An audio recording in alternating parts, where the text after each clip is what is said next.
name is I'm from the U.S. and been a resident here in Norway for a little over a year.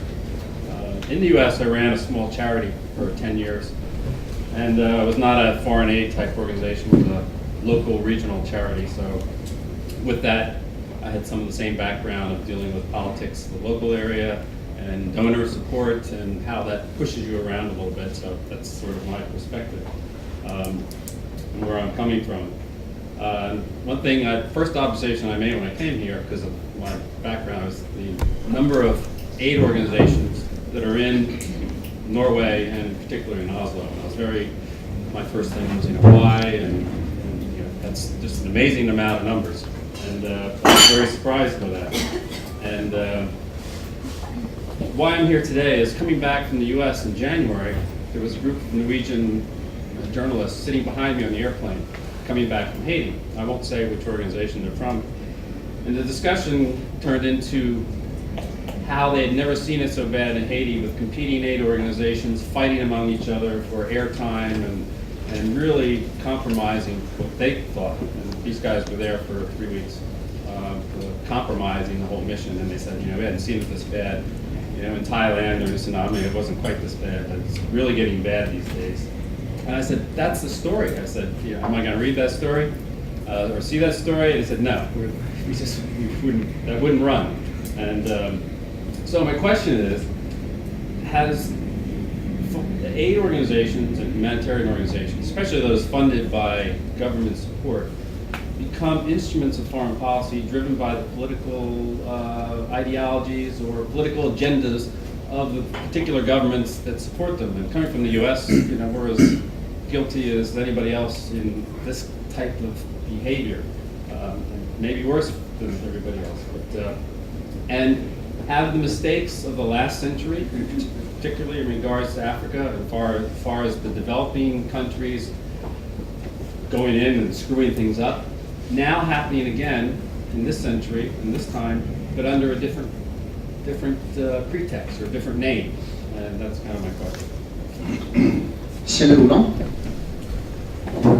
you. I'm from Nordfund, which is the Norwegian government's investment fund for developing countries. In a sense, in the spectrum, we are on sort of the long-term development part. We basically ask them to go and invest with local commercial partners to develop a profitable business in these countries. And I would like to thank Civitas for this morning and the two contributors. I think basically it's extremely important that we get a more realistic understanding of what it is that we're doing.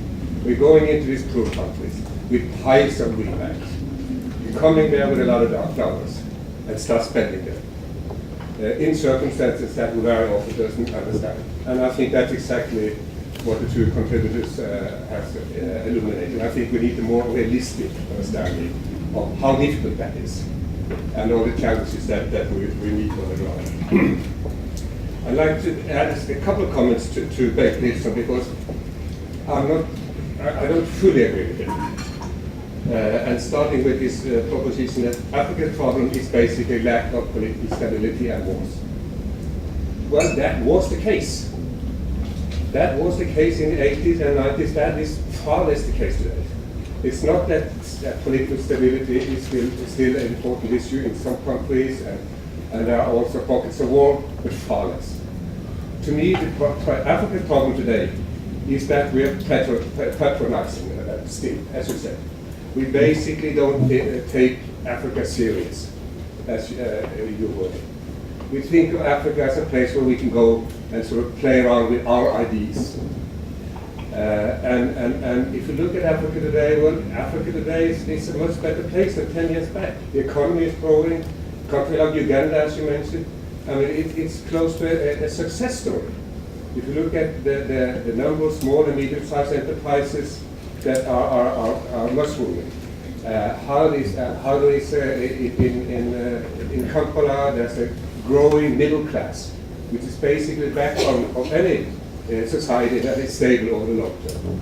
So most of Sub-Saharan Africa, to me, is a much more optimistic place today. Basically, Africa's problem today is the lack of private investments. And the reason is that we are always, what we're discussing in our parliament is not the problems that they have. They still have significant problems. But we're not focusing on all the optimistic things that is going on. And the need for private sector, the need for private investment, the need for a local business community that is developing, the need for taxes that these countries are able to collect from their own inhabitants instead of from aid. Instead of begging Western donors to give governments more aid, they need to be in a position to tax their own inhabitants. And this is slowly going the right direction in many places. And I would say Uganda is one of the success stories in many ways. So to me, the problem is that we are too short-sighted, patronizing too much, looking down at them, going there with piles of greenbacks, dollars, and assume that if we come, and I think I'm a historian of the history and aid, I buy it all. And we're still there, and there's still a very significant problem is that we have to address in how we do it. But I would say primarily the issue that we should focus more on is how we grow local businesses, how we develop sustainable local economies that could grow by itself.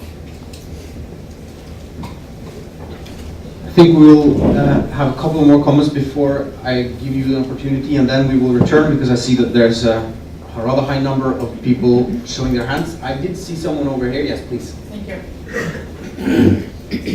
My name is Patty Rosland, and I'm most grateful being able to come here today.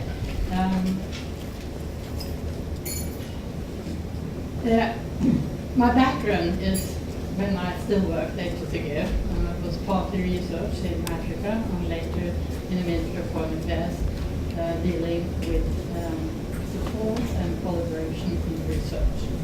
So my question is directed to Bengt Nilsson. You talked implicitly, I suppose, mainly about SIDA.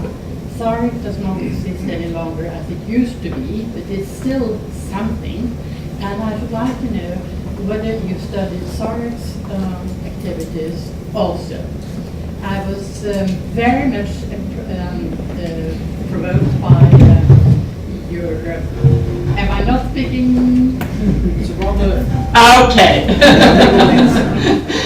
Very shortly, I was very much provoked by your introduction. I will have to read your book and see if I'm just that provoked then.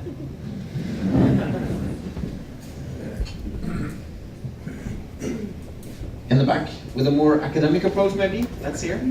Maybe, yeah. I'm Kjetil Fjell-Hansen, teaching development studies at University College of Oslo. And I just have a few comments to you. I happened to be in Sierra Leone in Freetown in '99 as well, but I was then part of Norwegian Church Aid, coming in with this quite a few $1 million from the aid community, coordinated from Geneva. And now I'm working on Sudan and Darfur and Eastern Chad. And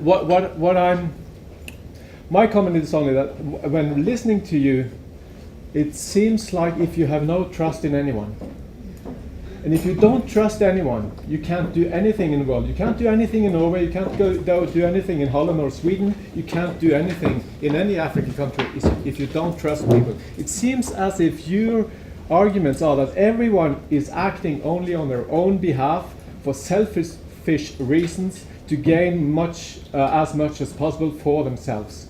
If that's your feelings and if that's your impressions, well, you can't do anything. I don't think either that, and you're talking about the bad guys and good guys. I don't think it's so easy to find who are the bad guys and who are the good guys. Most of the governments in today's Africa are democratically elected. If they have frauded the elections, we have recognized them as free and fair by coming there as electoral observation, doing electoral observation. And